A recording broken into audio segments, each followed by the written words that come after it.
Look at this crazy mess.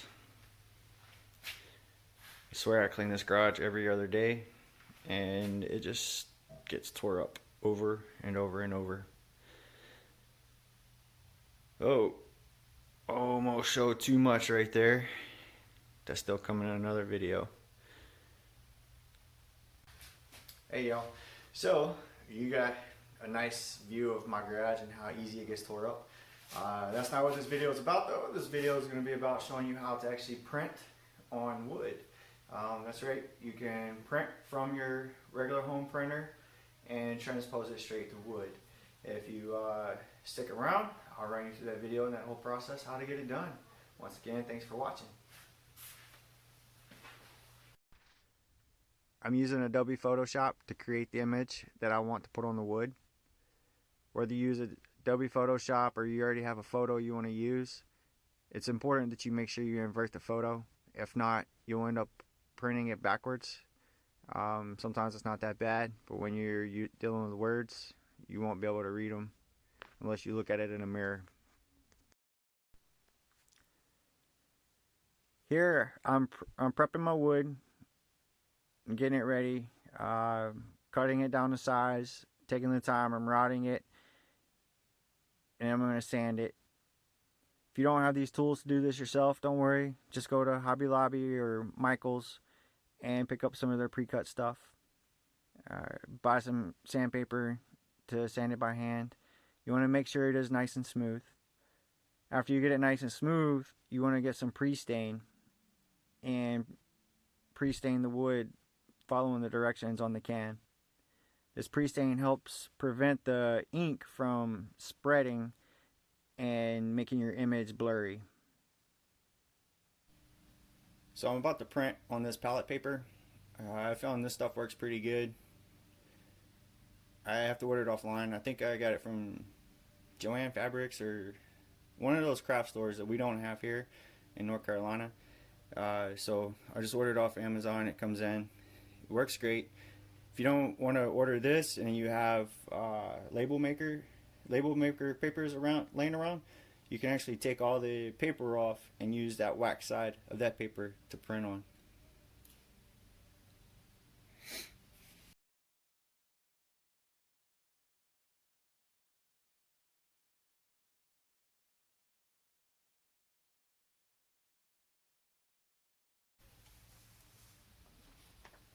Now keep in mind, this ink is still wet. You have a little bit of time to work on it. You just want to look it over, make sure that nothing looks like it's out of place. Once you place it down on the wood, make sure you don't move it around or you'll have smear marks. And you're going to keep one hand on and let the other hand rub on the back of it, almost like you're doing a rub-on tattoo, you know, for kids and stuff. So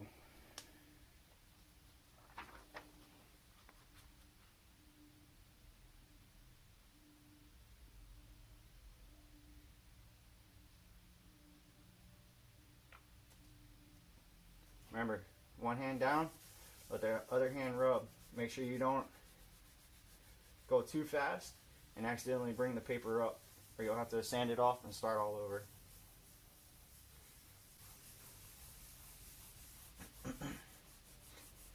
That pre-stain that I put on should help prevent any runs.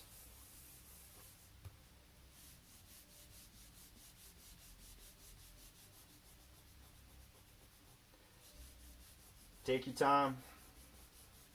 This part actually matters. If you end up missing a spot, you're going to find out you're going to have to start to sand it off and start all over.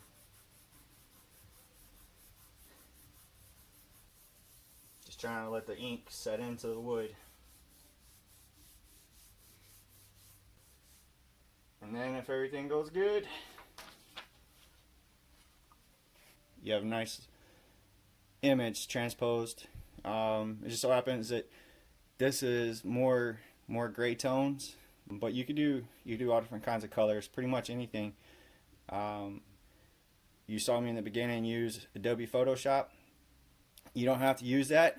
You could just take any picture that you have and send it to your printer and print. what I suggest is actually taking the time and cut it down if the image is smaller. So happens this one was an 8 by 11, so it used the full sheet. But cut it down so you can help your placement a lot better. But you know, like I say, you can print anything, and you don't have to go through that whole phase of using Mod Podge and all that crazy stuff that you see on other videos.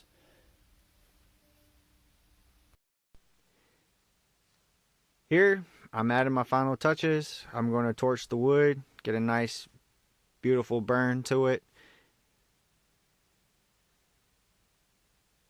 And take my time, move nice and slow.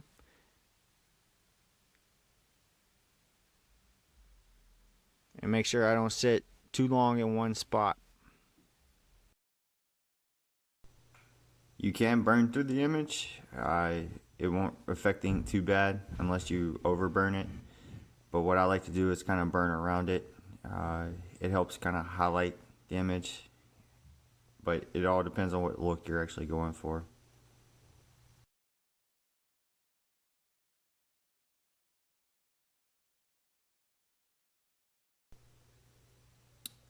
I use polyacrylic for my protectant coat. This stuff works great for wall decorations and things along those lines. It doesn't work as good if you're going to try to use it on a table. You're going to want to use something a little more strong. Or if you're trying to use outdoor applications, you're going to want to use something different.